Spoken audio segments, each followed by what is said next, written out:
evening, everyone. I welcome you all to the fifth live session of Basic Principles and Calculations in Chemical Engineering NPTEL online course instructed by Professor S.K. Majumder from IIT Guwahati and myself, Chaitra Borkar, a Ph.D. scholar from IIT Delhi, who will be conducting this live session today. So, some general information about these live sessions. These sessions are scheduled for every week on Tuesday from 7 to 9 p.m. for the duration of this course. The recordings of these live sessions can be accessed through my YouTube channel, and the links have been shared with you. The structure of these sessions will be: firstly, we'll go through the overview of the lecture for the corresponding week, and then solve some sample problems related to your assignment for the week.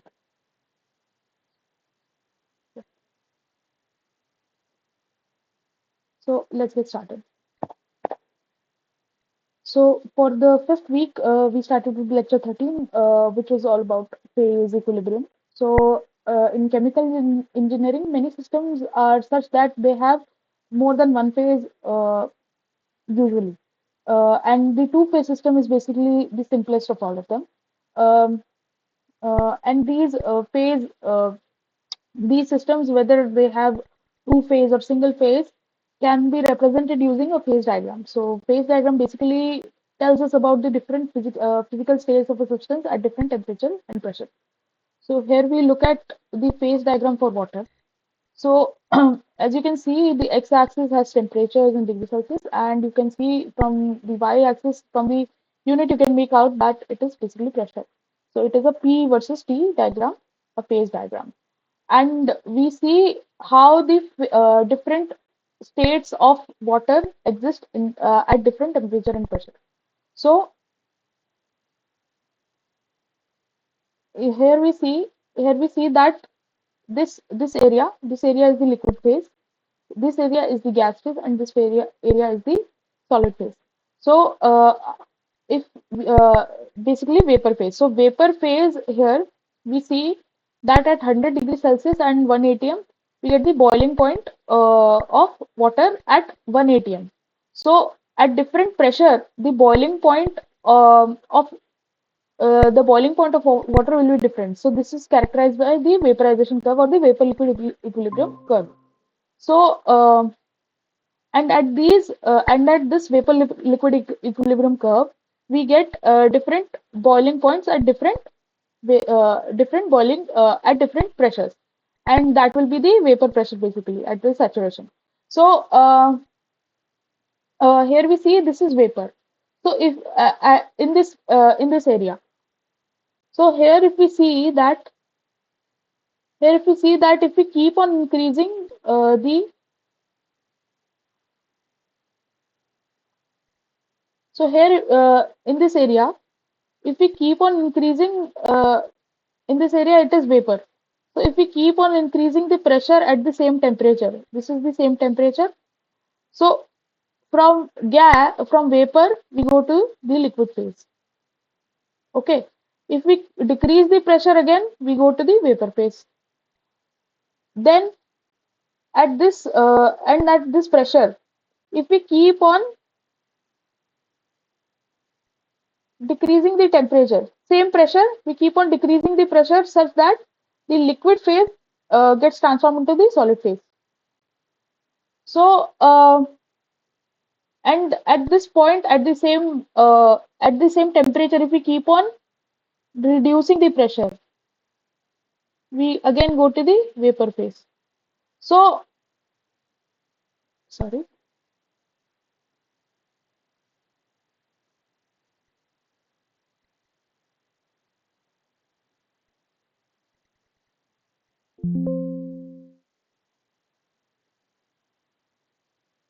Yeah. So here we see that solid, liquid, vapor. If we increase temperature, we go from solid to liquid. Again, from liquid to vapor if we keep on increasing temperature. But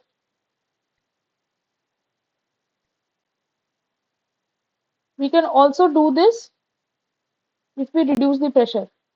Okay. At the same pressure, if we keep on increasing temperature, we go from solid to liquid. At the same pressure, if we keep on increasing temperature, we go from liquid to vapor. If we keep temperature, if we keep temperature constant and keep on reducing pressure, if we keep on reducing pressure, we go from liquid to vapor or directly, basically, solid to vapor. Okay. So, this is the phase diagram. So, if we see along the Wheeler curve, as I told you, the pressure will be the vapor pressure and the temperature will be the boiling point or the dew point. For a single component, the boiling point and the dew point will be the same. Um, Next, we discuss the Gibbs phase rule. So, if there is a system which has either one component, two component, one phase, two phase, so if we want to describe that system, we require some intensive properties. So how to know how many intensive properties are needed? Minimum number of intensive properties which can be specified independently which are needed. So that is basically degree of freedom. So here we see in the Gibbs phase rule, F is degree of freedom. So if we fix these intensive properties, we can easily get the other intensive properties as well. So how to get these degrees of freedom? This is the formula given. So C is number of components. V is number of phases. R is for if there is a reactive system, number of reactions. So if we have this formula, suppose we have a system which has two components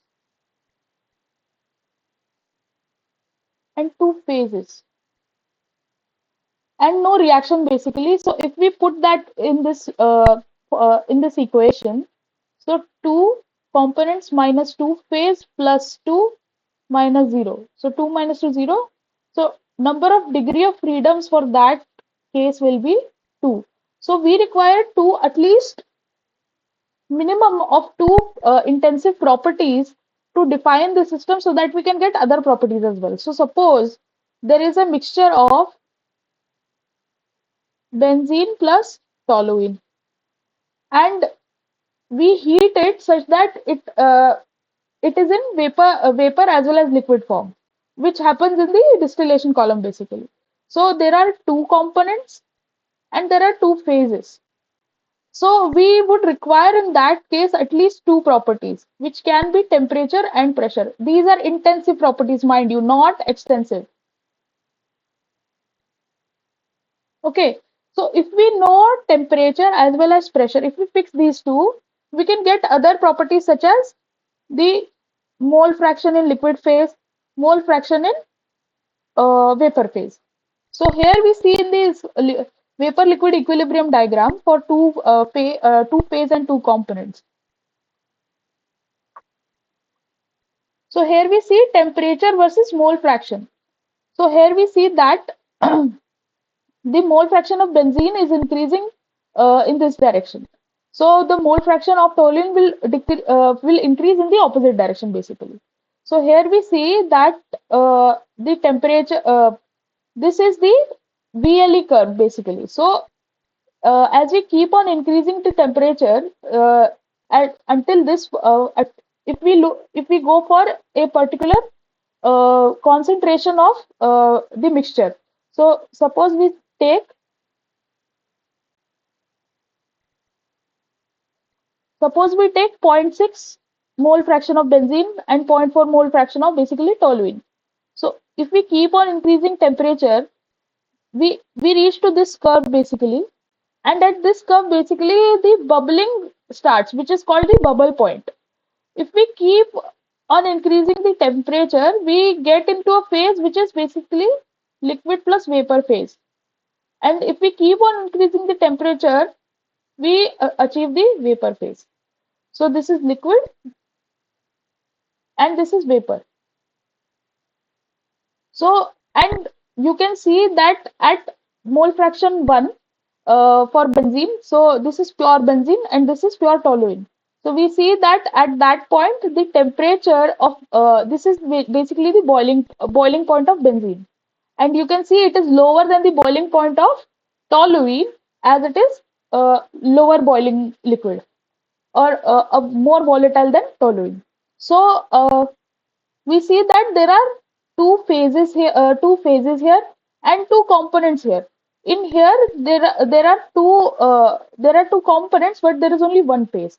And in this region, there is only one phase and two components. So degree of freedoms would the number of degree of freedom would change accordingly. Also, here we see that at this point, this will be the bubble point here on this liquid vapor liquid equilibrium curve for the bubble point. So this is basically the bubble point where the liquid phase gets saturated and bubbling starts. And here, for the corresponding bubble point, we get the which is in equilibrium with the vapor. So here we get the dew point. So this dew point is basically the point where if we have vapor, if we start to reduce temperature, the first condensation takes place. So this will be the dew point. And critical point, if we look at this phase diagram, for example, so here at high temperature and pressure, we see that the distinction between liquid and vapor disappears. So this is because at a very high temperature and pressure, we see that even if we increase the pressure, the gas here will not liquefy. So this is called the critical point, or the critical temperature, which is this is the critical point, and which is characterized by the critical temperature and critical pressure. Next, in lecture 13, we saw vapor liquid equilibrium in binary systems, which can be the example of which can be distillation column. So the feed, suppose of two components, namely benzene toluene, gets into the this is fed into the distillation column, and we get the lower boiling liquid as the distillate and the higher boiling liquid as the bottoms. So and the relation between the vapor pressure of a substance to its latent heat of vaporization can be given by this Clausius-Clapeyron equation. So vapor pressure is basically the equilibrium pressure of a vapor above its liquid or solid state. So suppose this is a closed system. Here we have liquid, and suppose it is it is evaporating, and the amount of liquid getting into the gas phase. So at a point, there exists a point where this rate of evaporation as well as condensation equilibrates, and at that point the pressure exerted is called the vapor pressure. So this equation relates the vapor pressure to the latent heat of vaporization. Moreover, Anton's equation also gives us the vapor pressure of a substance, and this is the basically an empirical relation. So we would require these Anton's constant A, B, and C beforehand to compute the vapor pressure at a particular temperature. So you can see that vapor pressure is basically a function of temperature as well. Another way to compute vapor pressure can be through the Cox chart. So Cox chart is basically the vapor pressure of a substance versus vapor pressure of water. So you basically get a straight line. So you can compute the vapor pressure for using this Cox chart. And this is the mathematical equation given here.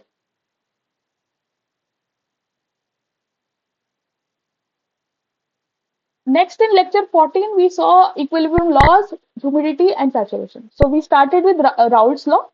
So Raoult's law is given by this relation here. So suppose there is a there is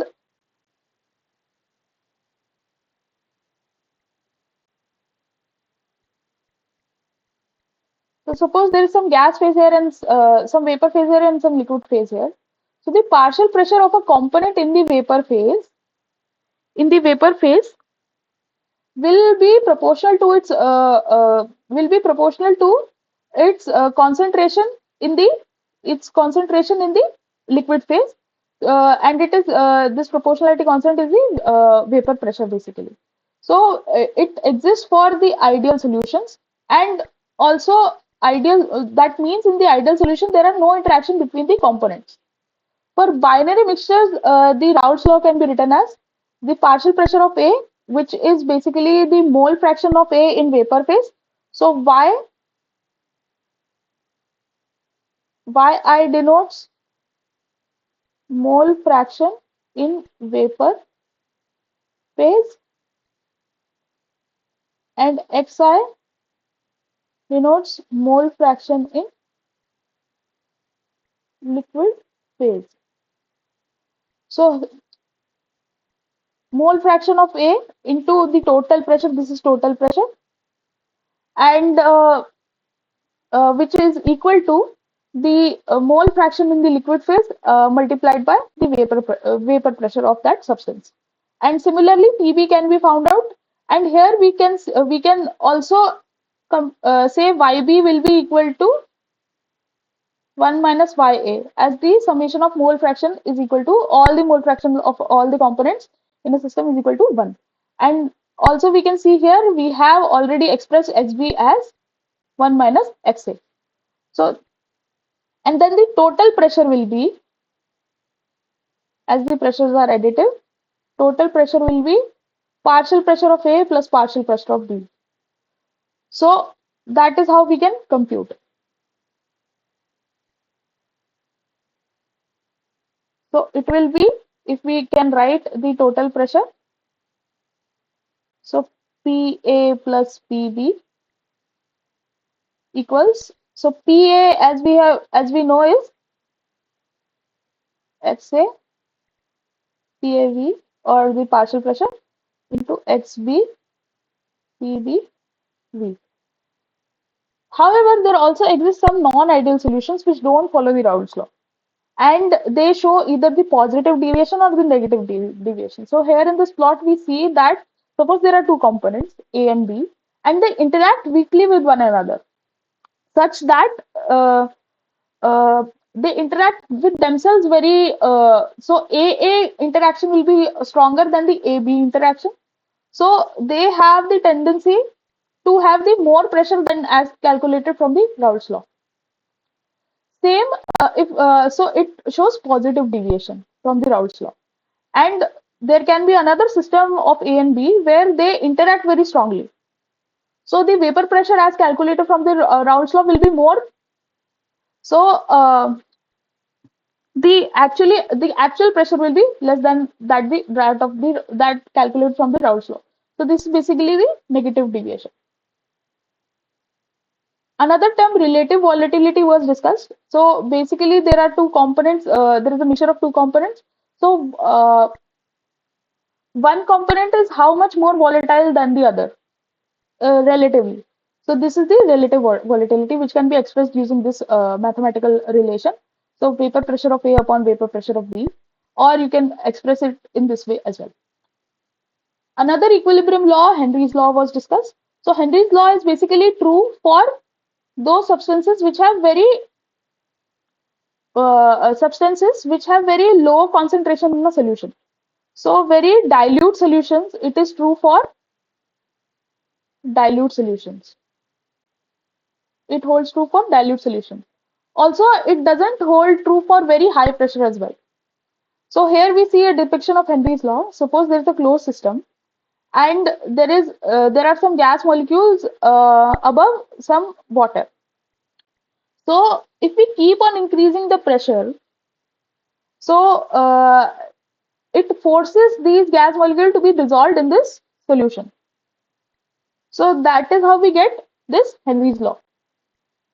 So partial pressure of a component or a gas, which is equal to mole fraction into total pressure, which will be equal to the the mole fraction of that gas in the solution.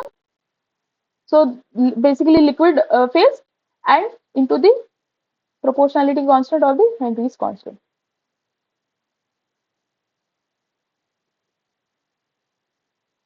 Next, in lecture 14, we saw the vapor liquid ratio or the distribution coefficient.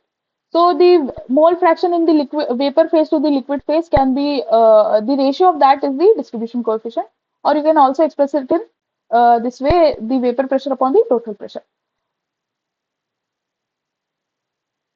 Next, we discuss the saturation. Saturation is basically if there is a system of, suppose in this system itself, so there is some liquid and it is evaporating. It is evaporating into the ambient air. So, and if suppose it is closed, there comes a point where the rate of evaporation and the rate of condensing it back into the liquid becomes equal. So that means that no more evaporation can further take place, or no more vapor can go into the gas phase. So that means saturation. So at saturation, basically, the partial pressure of that gas will be equal to its vapor pressure.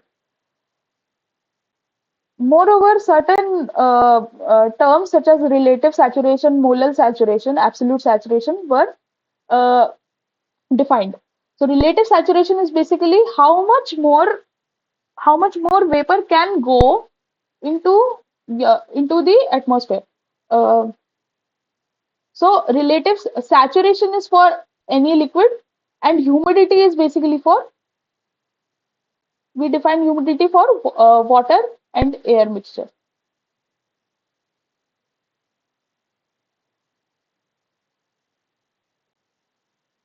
Okay, so we see that the relative humidity or relative saturation is defined as the partial pressure upon the its vapor pressure at that particular temperature. So it depends on the what is the ambient temperature.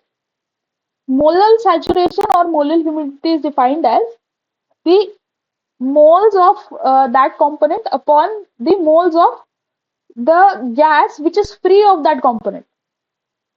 And absolute saturation is basically the molal saturation in the actual what is the actual condition, and what will be at the saturated condition. So it's basically our relative saturation into this term.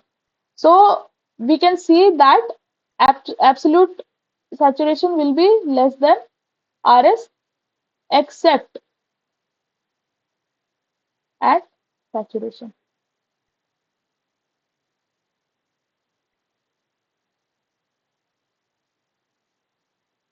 Further, in lecture 14, we looked at the dry bulb temperature, wet bulb temperature, dew point, and use of psychrometric chart. So dry bulb temperature is basically the ambient temperature. So ambient temperature measured by a dry bulb on the thermometer, which is free from radiations. There should not be any radiations, and and not much of moisture around it should also be there. So here we see the dry bulb temperature is measured by this thermometer, and the wet bulb temperature is basically the bulb of that thermometer is wet. So this is a wick which is dipped in water. So this accounts for basically the ambient temperature plus the evaporation. So because of evaporation, this temperature will be lower than the dry bulb temperature. And this temperature depression tells us how much humidity is there. So suppose this is the dry bulb temperature and this is the wet bulb temperature. If the wet bulb temperature increases, that means that the less evaporation will take place. Okay, so as these dry bulb temperature and wet bulb temperature grow closer, we see that the rate of evaporation will decrease because no more vapor can go into the atmosphere. And the dew point temperature is basically that at which no further evaporation can take place. And if we and it can also lead to the condensation. Further, the use of psychrometric chart was discussed, which we will again discuss in the further slide. So this is the psychrometric chart, and here we see on the x-axis we have the dry bulb temperature, and on the y-axis we have the specific humidity. So we'll define this term later. So, and these lines, these inclined lines are wet bulb temperature, and at this saturation curve we get the dew points. So in lecture 15, we firstly define the humidity. So humidity is basically the moles of water upon moles of dry air. We can also define it using the partial pressure. So partial pressure of A, which is basically water, upon P minus the partial pressure of A will be basically the partial pressure of dry air. Or you can also define it. So this will be kg water per kg dry air. The units of this term will be. So 18 by 29 is basically your molecular weight. Molecular weight of water upon molecular weight of air. Saturation humidity is defined at saturation, where the partial pressure is equal to the vapor pressure. So we get that using this relation. So partial pressure is replaced by the vapor pressure in this term. Percent humidity is defined as the humidity upon the saturation humidity multiplied by 100.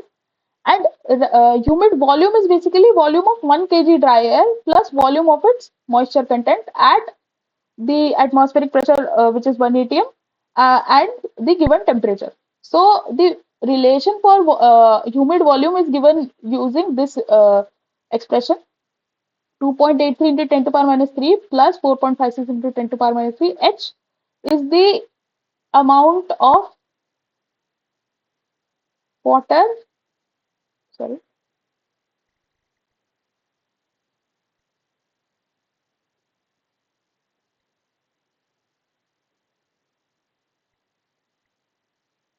for dry air basically.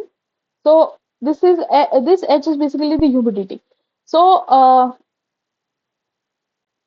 this is how you compute it. So how do you get the humid volume expression is that you assume it to be ideal gas, PV is equal to nRT. So we need volume of air plus volume of water vapor to get VH basically, because it is volume of 1 kg dry air plus volume of its moisture content. So if 1 kg dry air will be 1000 grams by 29, because this is the gram per mole molecular weight. So, these many moles are there into 8.314 into temperature. We don't know the temperature can be later found out or later specified, and this will be V air, and upon the pressure, which is 101.3 into 10 to power 3. So if we compute this,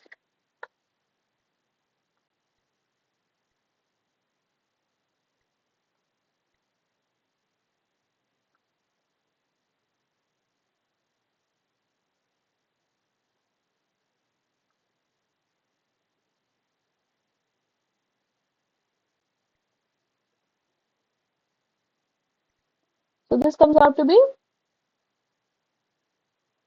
2.83, sorry, into 10 to power minus 3 T. So V of water vapor will be, so that will be,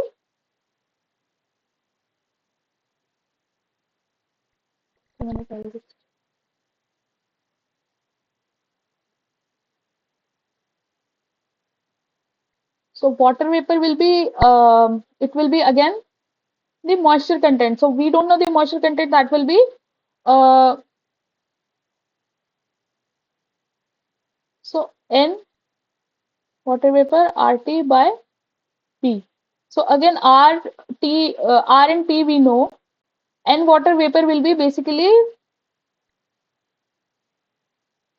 amount of water per kg of dry air. We can write it in that way. So it will be H by 29, not 29, sorry, 18. So this is the amount in kg. So it will be 18 into 10 to power 3 basically, and 8 into 314 into T divided by 101 into 3 into 10 to power 3.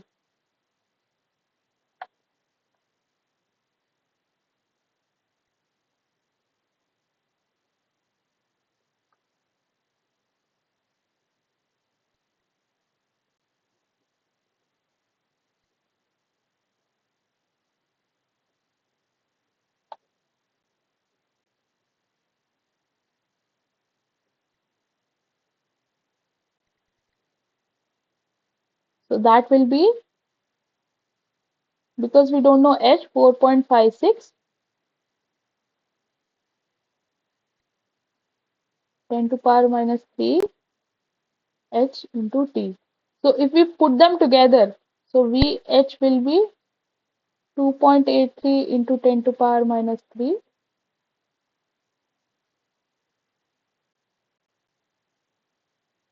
plus 4.56 into 10 to power minus 3 H into T. T will be common here. Next, we looked at humid heat, which is the amount of heat required to raise the temperature of 1 kg dry air plus its moisture content by 1 Kelvin. So this is given by the summation of Cp of dry air plus Cp of water into its humidity. So this is the relation given here. So this is Cp of dry air and this is the 1.82 Cp of water. Total enthalpy, if suppose we need to heat this mixture of dry air and its moisture content from the daytime temperature. So this is the formula given here. This is the humid heat. This is basically the sensible heat, and this is the latent heat basically. So and this is the enthalpy of water vapor. Further, we looked at the use of psychrometric chart. So now we discuss here the psychrometric chart.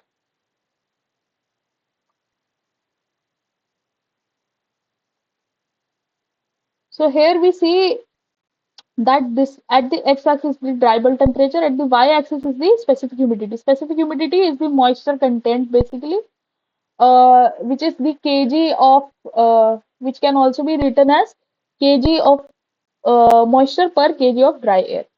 So specific humidity is equal to the moisture content or the humidity as we have defined it. So if we know two of these parameters, we can find out the others as well. So suppose if we know the dry bulb temperature. So dry bulb temperature is given by these vertical lines. All these vertical lines are the dry bulb temperatures. The horizontal lines are the specific humidities. These horizontal white lines here.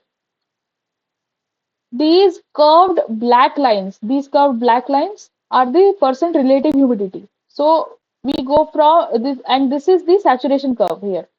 This at the end of this is the saturation curve, which has the 100% relative humidity. So suppose if we know, and these white lines, these inclined white lines also, if you look at them, these are the wet bulb temperature. So suppose if we know the dry bulb temperature, this this has the temperature in Fahrenheit, and the unit of specific unit is grain per pound. So even here we can look at it as that if the temperature is 80 degree Fahrenheit, but dry bulb temperature, this is the dry bulb temperature. So if we go further on this vertical line, if suppose the dry bulb temperature is 80 and we look and we know the dew point, the wet bulb temperature. So these lines 40, 50, 60 and everything, and these inclined white lines are the wet bulb temperature, sorry.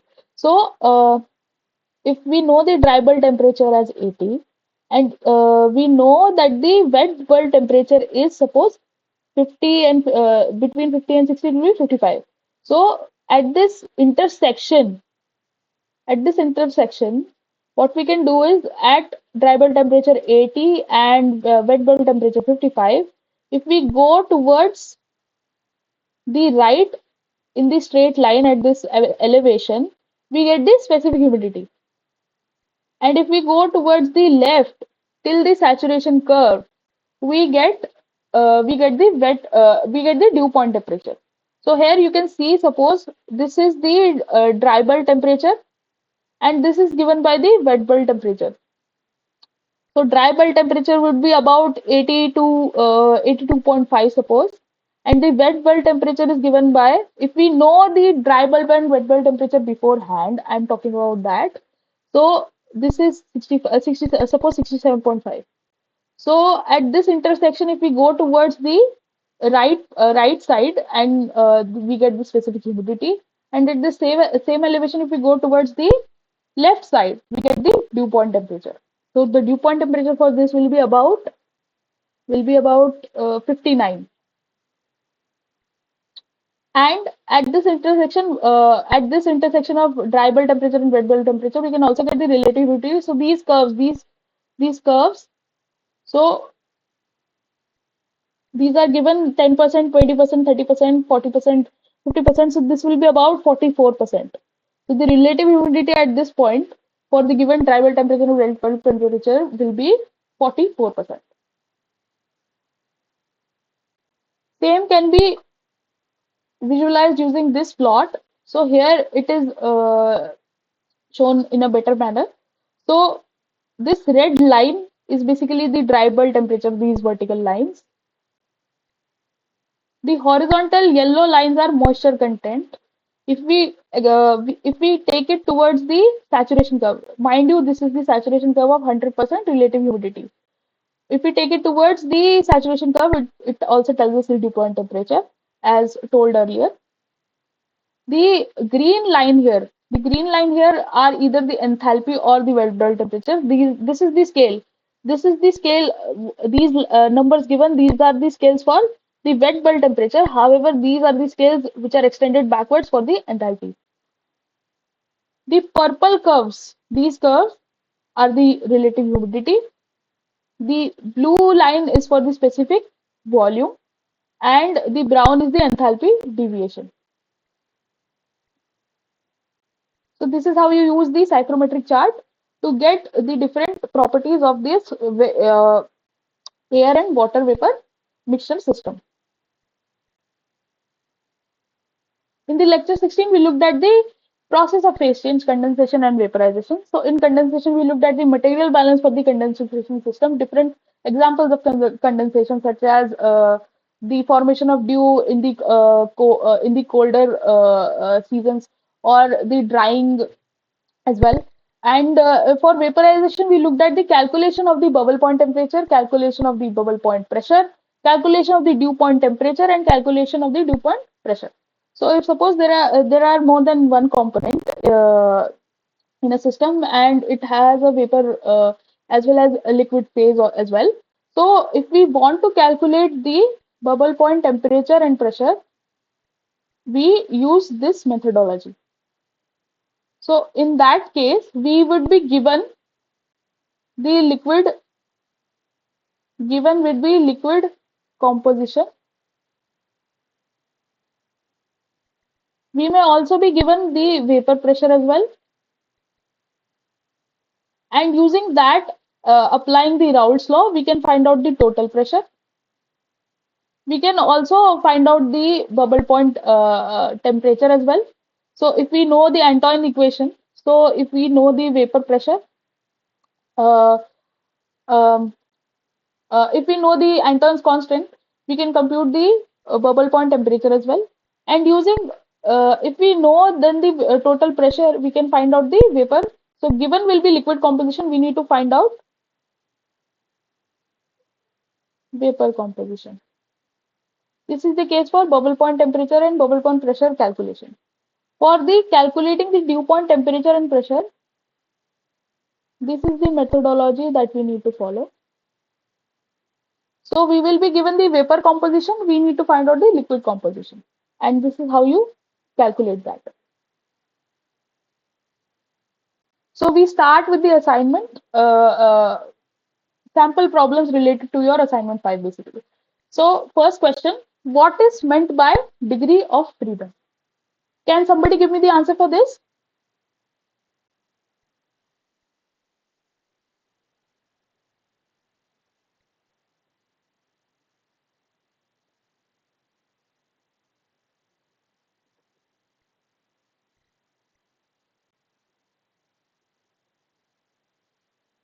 So as we have discussed earlier, so degree of freedom is basically how many intensive variables that can be specified independently. So if you specify these intensive variables, you need not specify for any further variables to define the system.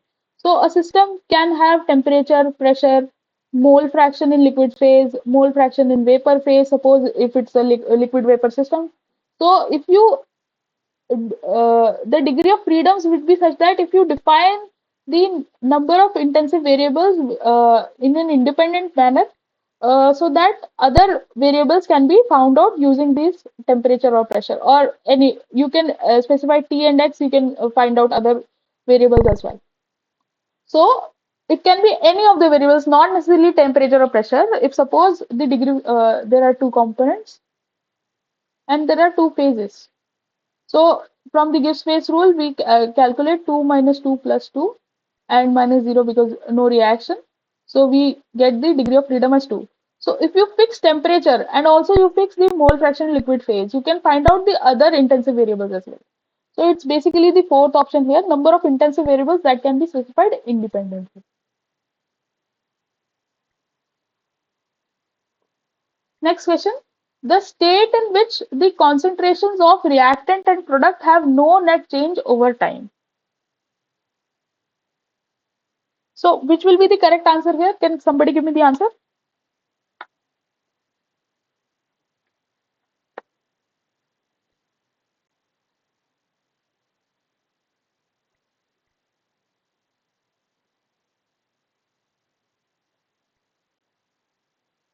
So basically,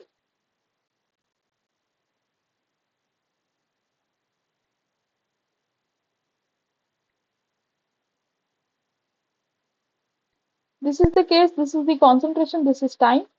So this is the concentration of reactant, this is the concentration of product. So as the reaction proceeds, the concentration of reactant decreases and it achieves a standstill. And the concentration of product increase as the reactant gets consumed. So the product gets the concentration of product gets increased and it then achieves a standstill. So that implies chemical equilibrium.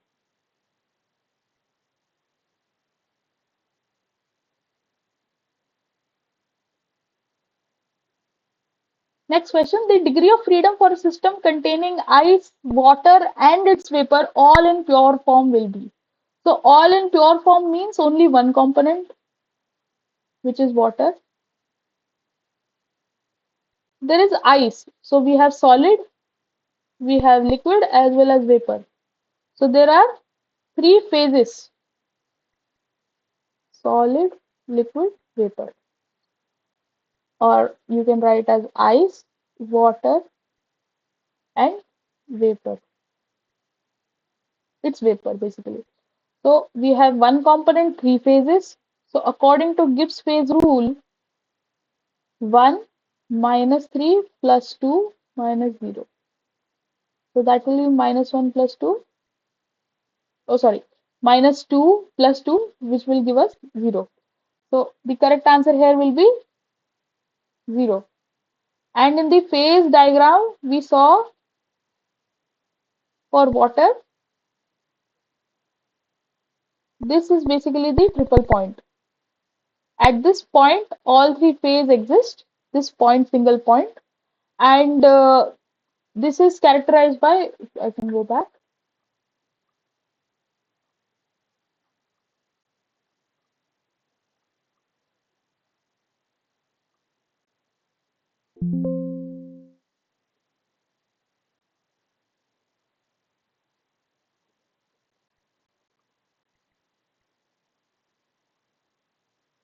It is at a particular temperature, 0.0075 degrees Celsius, and 4.58 millimeters of mercury.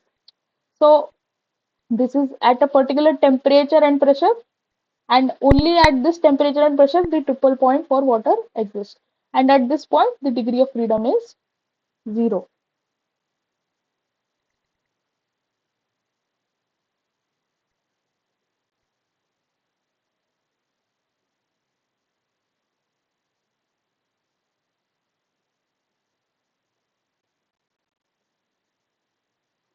Next question. The temperature at which saturation occurs in liquid phase in two component vapor liquid system is, so temperature at which saturation occurs in liquid phase.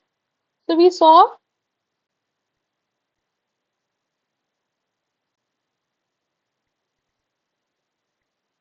for a two component vapor liquid phase, this is T, this is X. So this is liquid, this is vapor per liquid plus liquid, because this is a two-phase system. So if we keep on increasing the temperature, here the bubbling starts. So basically saturation occurs, basically it starts. So that is called the bubble point. So the correct answer here is for a particular composition, basically. It can be other composition as well. So the bubble point will change accordingly because the temperature then changes. So this will be the correct answer will be bubble point. Also, in this question can be put in another ways that the temperature at which the saturation occurs in liquid in vapor phase. So that will be dew point.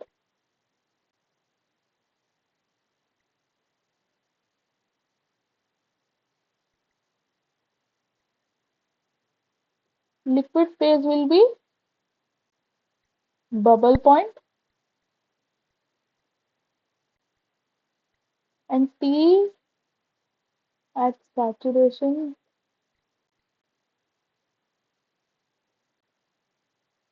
in vapor phase is dew point, because then the condensation will start. So that will be dew point. But the correct answer here is bubble point. Also, for a pure liquid, this has two components basically. So we have the distinction of bubble point and dew point. For a pure liquid, this collapses to just 1 point. So here the mole fraction will be 1.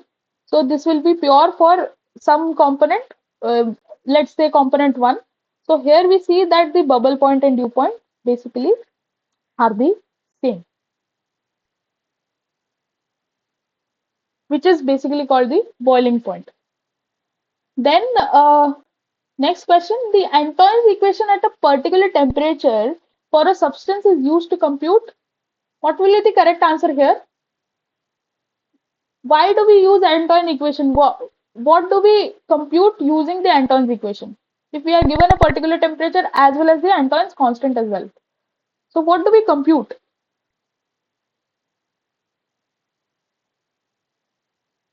The correct answer here will be the B part, vapor pressure. We compute vapor pressure using the Antoine's equation. So PVI will be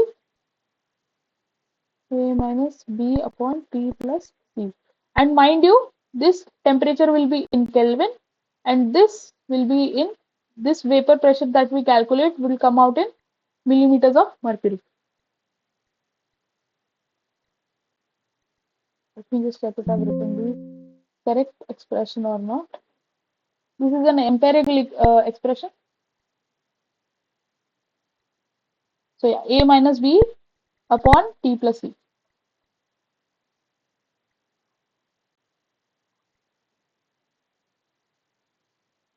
Next question.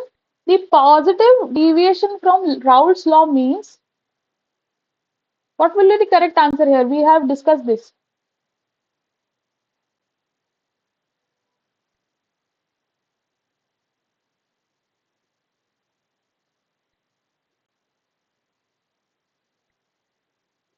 So if this is the pressure computed using Raoult's law,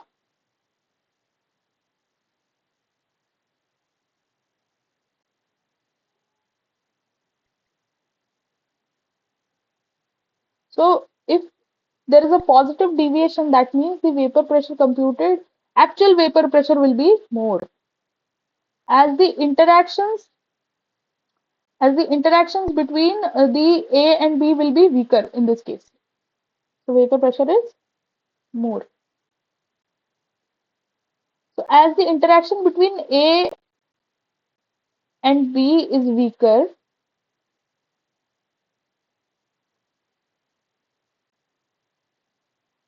so it has more propensity of A and B to vaporize. So the vapor pressure will be more, basically, the total vapor pressure.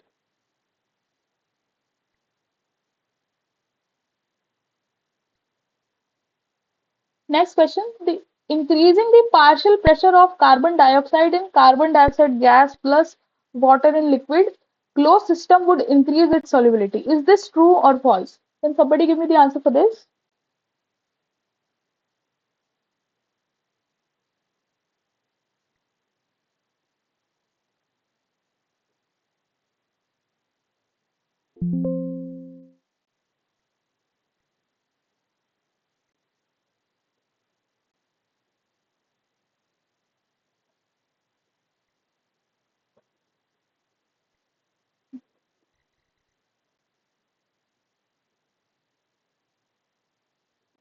So from Henry's law we know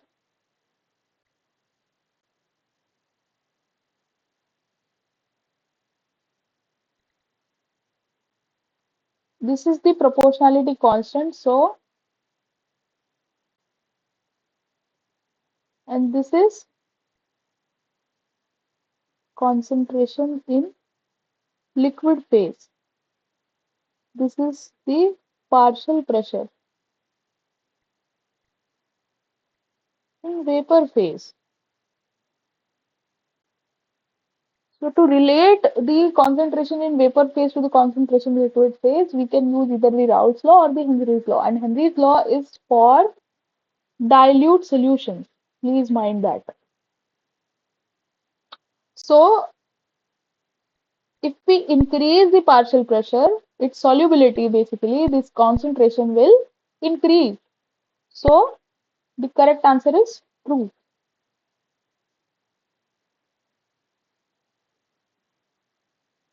Henry's law constant for CO2 in water is given to us 1.67 into 10 to the power 8 Pascal at 298 Kelvin. Calculate the number of moles of CO2 in 500 ml of soda water when packed under 2.53 into 10 to the power 5 Pascal at the same temperature. So we are given the partial pressure of CO2, which is 2.53 into 10 to the power 5 Pascal. We are given the Henry's constant, 1.67 into 10 to the power 8 Pascal. So from Henry's law, we can write it as P of CO2 into X of CO2, or the mole fraction of CO2 into the Henry's constant. So the mole fraction of CO2 comes out as P of CO2 upon Henry's constant. So P of CO2 is given to us as 2.53 into 10 to the power 5 upon 1.67 into 10 to the power 8. So we can calculate it. You can see that it will be a very small number.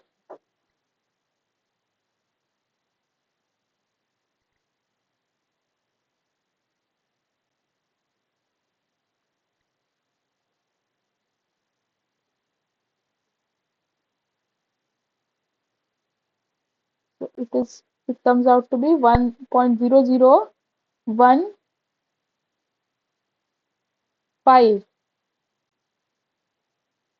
mole fraction. So mole fraction is basically moles of CO2 upon moles of solution.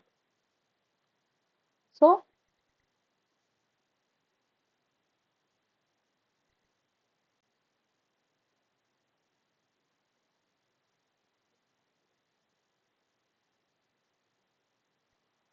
right.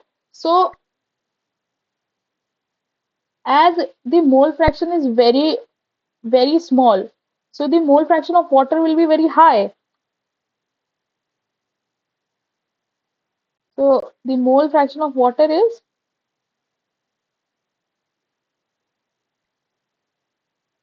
because it's just two component, so mole fraction will come out to be 0.9984.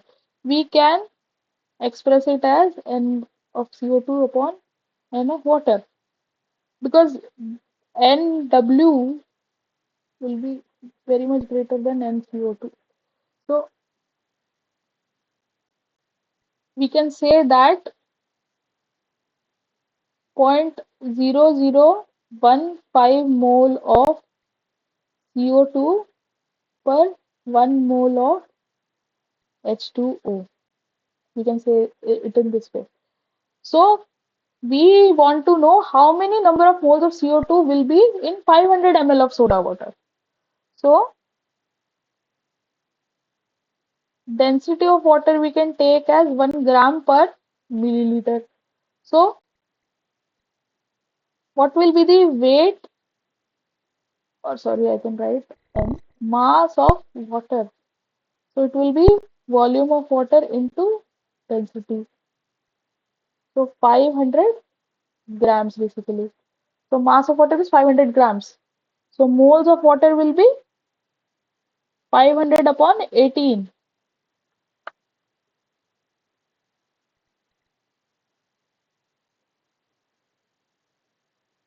So that is moles of water will be 27.78 moles of H2O.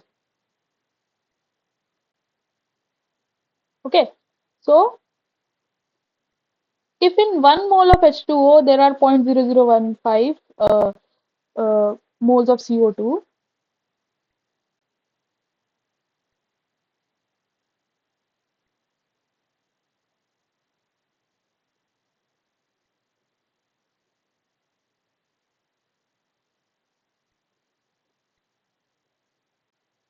so in 27.78 moles of H2O, it will be 27.78 into 0.0015 moles of CO2, which comes out to be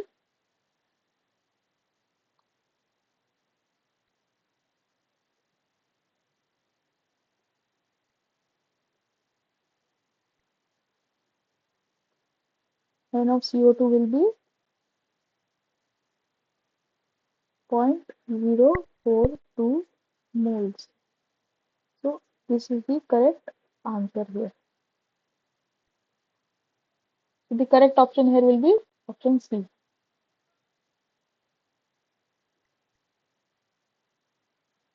Next question. The methanol is stored at the temperature of 60 degrees Celsius. The vapor pressure of methanol at 20 degrees Celsius is 13.2 kilopascal, and at 100 degrees Celsius it is 347 kilopascal. So determine the vapor pressure of methanol at 60 degrees Celsius.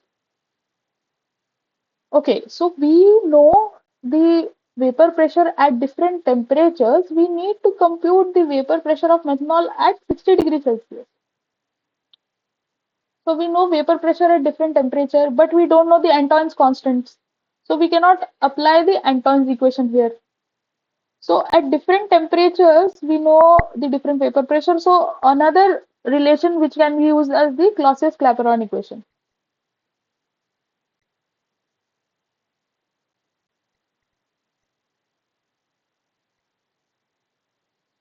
But we don't know the latent heat of vaporization. but we are given the temperature, we are given the vapor pressure at different temperature. So we can apply the Clausius-Clapeyron equation to find out the latent heat of vaporization. So firstly, we'll define what is given to us. So P1V, so at point 1, so there are 3 points, 1, 2, 3. So 1 will be our where we need to find out 60 degrees Celsius, 2 will be the 20 degrees Celsius point, and 3 will be the 100 degrees Celsius point. So P1V we don't know basically, and T1 will be 60 degrees Celsius, which we need to convert it to Kelvin. So it will be 333 Kelvin. P2V we know. So and T2 will be 20 degrees Celsius or 293 Kelvin. And P2 we are given as 13.2 kilo Pascal. And P3V will be 347 kilo Pascal. And T3 will be 100 degrees Celsius or 373 Kelvin. We need to use these values. So we know the Clausius-Clapeyron equation. So firstly we'll use it. ln P2V by P3V is equal to delta HV by R. We don't know this. Upon, this is P3, so 1 by T3 minus 1 by T2. So we know all these values. This value we know, this value we know, this value we know, this value know. We will compute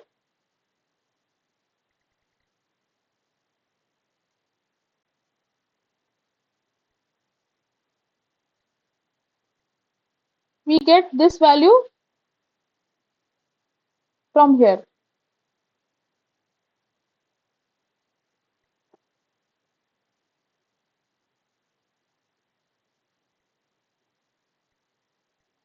So delta HV by R, because these all are known. T3 is, we know T3, we know T2, we know P2, we know P3.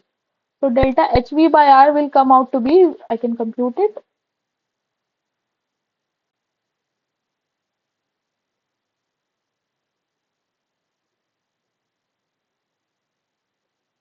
ln 13.2 upon 347 divided by 1 by T3 is 373 minus 1 by 293. So this comes out to be, this delta HV by R comes out to be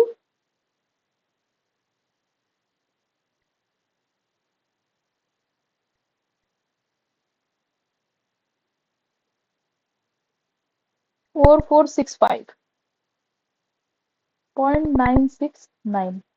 So delta HV is usually joules per mole, and this is joule per mole Kelvin. So this value is Kelvin.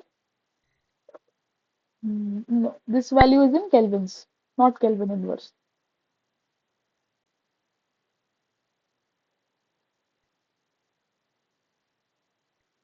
This delta HV by R. So you can use this value to compute then P1V. So you can take any point. So I am taking P2V. So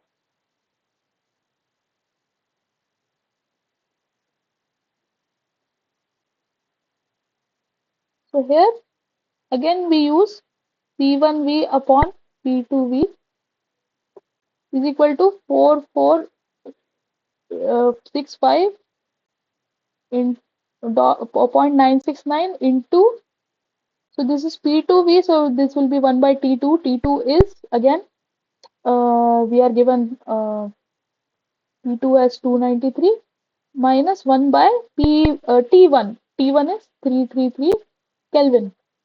And P2V we know. Oh, sorry.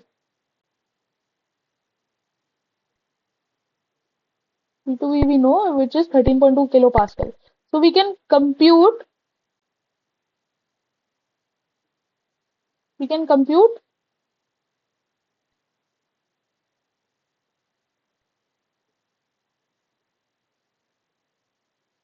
this value. So how do we do that? We firstly compute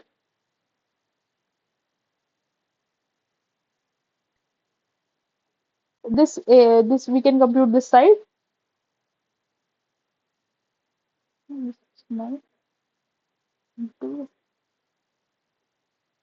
1 by 293 minus 1 by 333.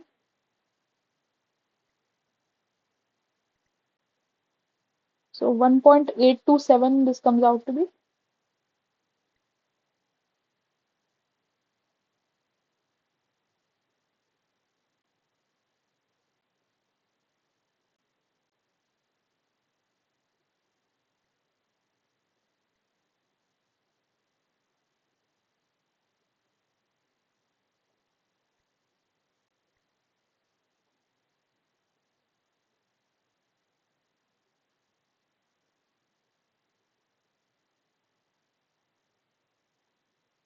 So P1V will be 13.2 into exponential of 1.827.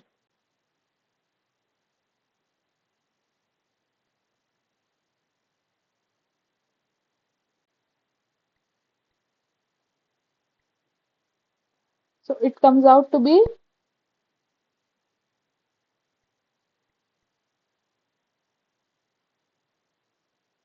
82.04 kilopascal. So the closest answer here is 82.35. So that will be the correct answer here.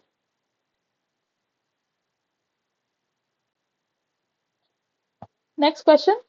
The Henry's law does not apply to dilute solution of a compound. Is this statement true or false?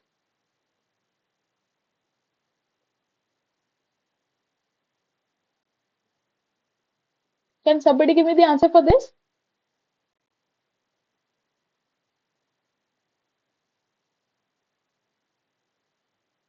This statement is false. So Henry's law is applicable only to the dilute solution of a compound. So as we saw in the one of the previous questions that CO2 plus water, we saw that the mole fraction of CO2 in liquid phase was roughly 0.0015. This is very low number. So it is basically applied to the dilute solution. So this is a false statement. Next question, 100% relative humidity means, or relative humidity of 100 means that is it dry air, saturated air, partially saturated air, or none of the above? What will be the correct answer here?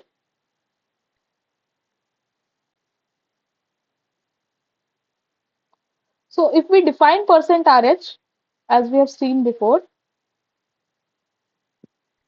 it is partial pressure upon the its saturation pressure of the vapor. So at a particular temperature. So if we know at saturation, partial pressure is equal to the vapor pressure. So it will be the saturated air, because if Pi is equal to Pv, so the percent RH at saturation will be 100%.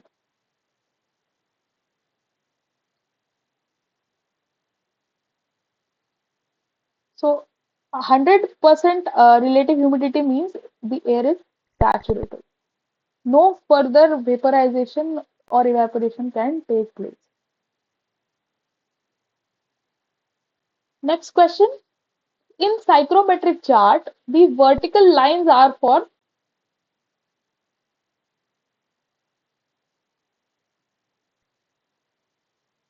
Can somebody give me the answer for this?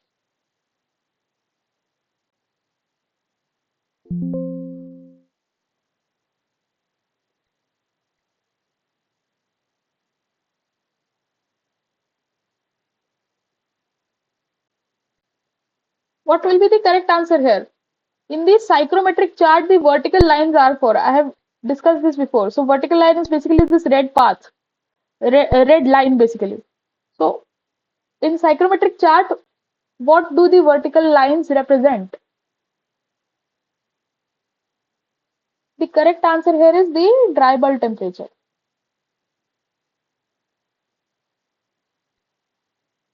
So you can see here on the x-axis it's written dry bulb temperature in degree Celsius. Next question. In psychrometric chart, the horizontal lines are for. So these horizontal lines or the yellow line as it is highlighted on this plot. This yellow line or the horizontal lines are for.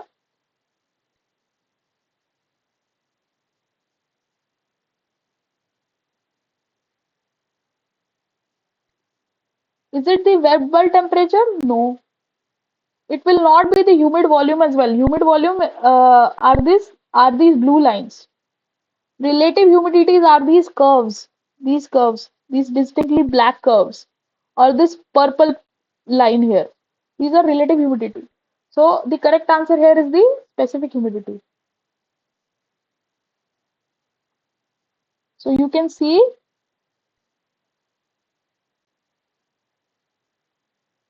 on the y-axis representing these horizontal lines, these are the moisture content, kg of moisture per kg of dry air. This moisture content is basically the humidity that we defined, or the specific humidity. Specific humidity is the per kg dry air. So it will be either specific humidity or the moisture content.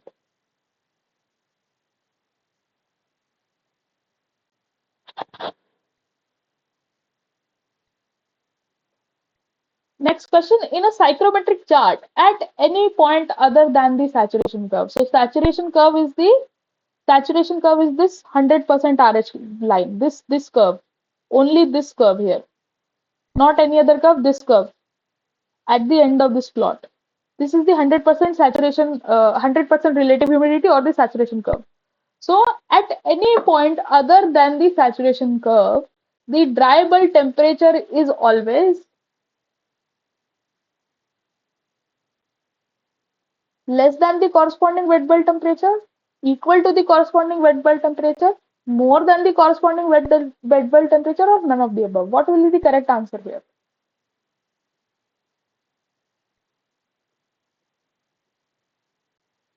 So if you look at the psychrometric chart itself, so suppose we take the dry bulb temperature as 25. Okay. Or if we go towards this side, if we suppose we take the dry bulb temperature as 10, and these lines are for the wet bulb temperature, and this is the scale given for the wet bulb temperature. So suppose we see it at 10, if we move above, the lines intersecting it will be either 5, 6, 7, 8, 9, and 10. So 10 will be at the saturation itself, these wet bulb temperature line. These green lines or the lines depicted by this green line. So these, and the scale for the wet bulb temperature is this, mind you, not this. This is the scale for enthalpy. The scale, if you look at wet bulb or saturation temperature, here this is 5 and 10. So 10, as we go towards the saturation curve, it becomes 10 only at this. So any temperature, wet bulb temperature line intersecting of this dry bulb temperature will be less, apart from the saturation curve. So only at the saturation curve, the dry bulb temperature will be equal to the wet bulb temperature. And at any other point, it will be always the dry bulb temperature will be more than the wet bulb temperature. Okay. Or if we look at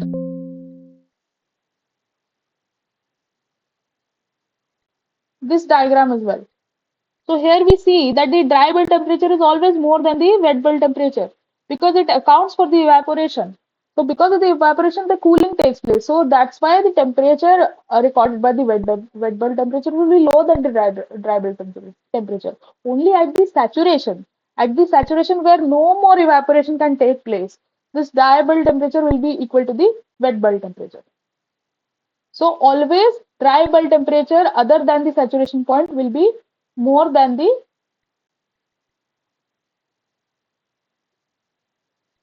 wet bulb temperature.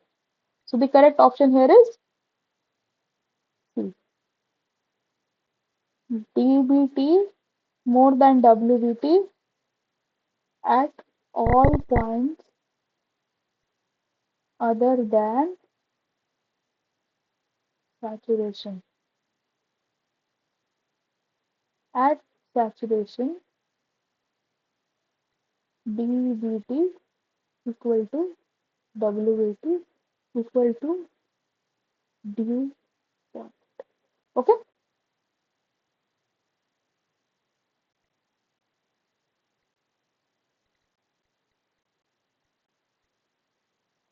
Next question. If the concentration of CO2 dissolved in the sparkling water in a closed soda can is zero point 0.7 mole per meter cube, then find out the partial pressure of CO2 in bar in the can at 25 degrees Celsius. Henry's law constant for CO2 in the water at 25 degrees Celsius is zero point 0.4 mole per meter cube per bar.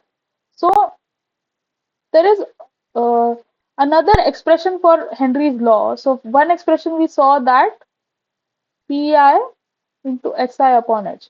Another can be Ci into Pi into K. So this is also Henry's constant, but basically it is the inverse of this. So if we take this Henry's constant here, so it will be the inverse. So suppose this is in mole per meter cube. This will be in suppose bar. So this will come out to be mole per meter cube into bar, basically per bar. So using this relation, we can solve this question. So we know Ci is 0.7,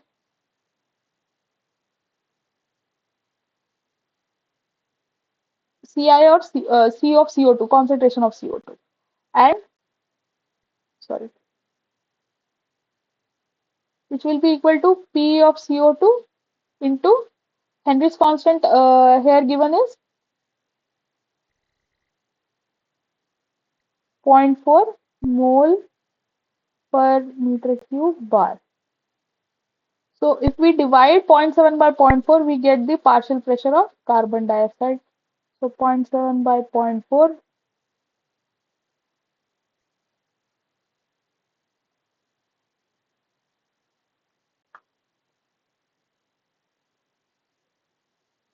it comes out to be 1.75 bar. Next question. Air-water vapor mixture has a dry bulb temperature of 60 degrees Celsius and a dew point temperature of 40 degrees Celsius. The total pressure is 101.3 kilopascal and the vapor pressure of water at 40 degrees Celsius and 60 degrees Celsius are 6.1 kilopascal and 18.8 kilopascal respectively. What will be the saturation humidity of air, which is expressed as kg of water per kg of dry air? So we need to find out the saturation humidity, and it is defined at the dry bulb temperature. So dry bulb temperature we are given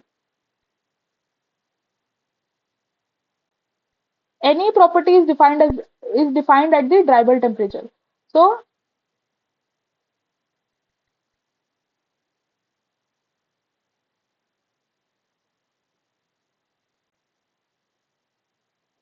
60 degrees Celsius. So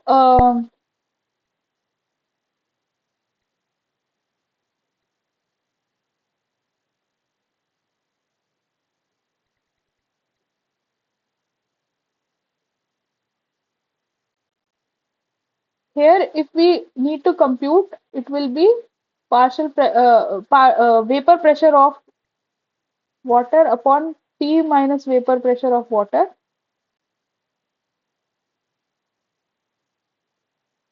You can write at what will be saturation humidity at 60 degrees Celsius. So at 60 degrees Celsius, it will be that. So partial pressure we are given, vapor pressure we are given 18.8. Total pressure is 101.3 minus 18.8. And we need in kg of water per kg of dry air. So we will multiply by the molecular weight.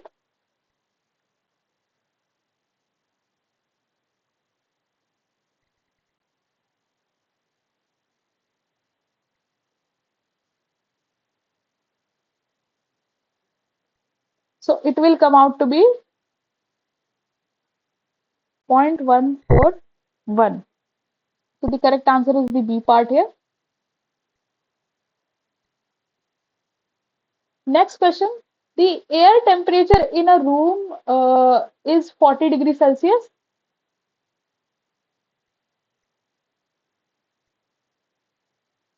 Is 40 degrees Celsius and the total pressure is 101.3 kilopascal. The partial pressure of water vapor in air at this condition is 3.5 kilopascal and the vapor pressure at this temperature is 7.2 kilopascal. What would be the percent relative humidity? So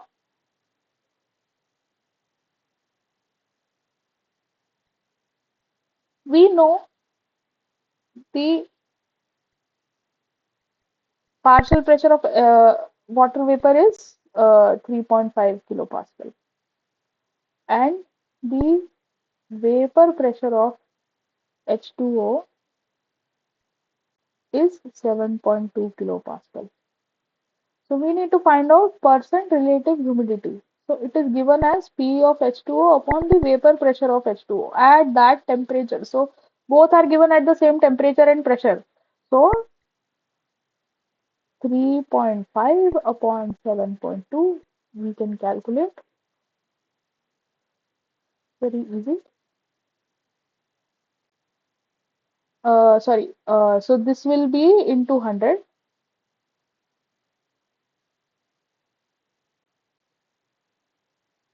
So this comes out to be 48.61% humidity, percent relative humidity. So the correct answer is C part here.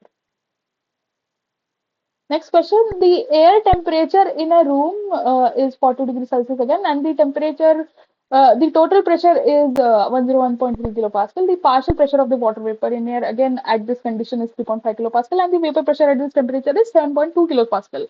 What would be the humidity? So kg of water per kg of dry air. So we define humidity as partial pressure of H2O upon P minus partial pressure of H2O. So that will be, and again kg water of kg dry air, so into, sorry, 18 by 29. So we get it as partial pressure is 3.5 upon 101.3 minus 3.5, sorry, into 18 by 29.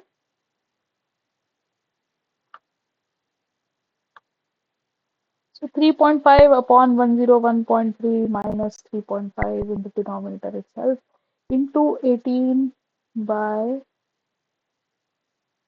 29. So this comes out to be 0.022 kg of water per kg of dry air. So 1 kg of dry air contains 0.022 kg of water. So this is the humidity, absolute humidity, or the specific humidity, or the moisture content. Next question, at the dew point temperature, more moisture can further be added to atmosphere without the condensation occurring. Is this true or false? So at dew point temperature, there is saturation. So at saturation, if we add more moisture to the atmosphere, condensation will occur. So basically, you cannot add more moisture without the condensation occurring. So this is the false statement. Next question, condensation begins at. So condensation begins at what point? So we saw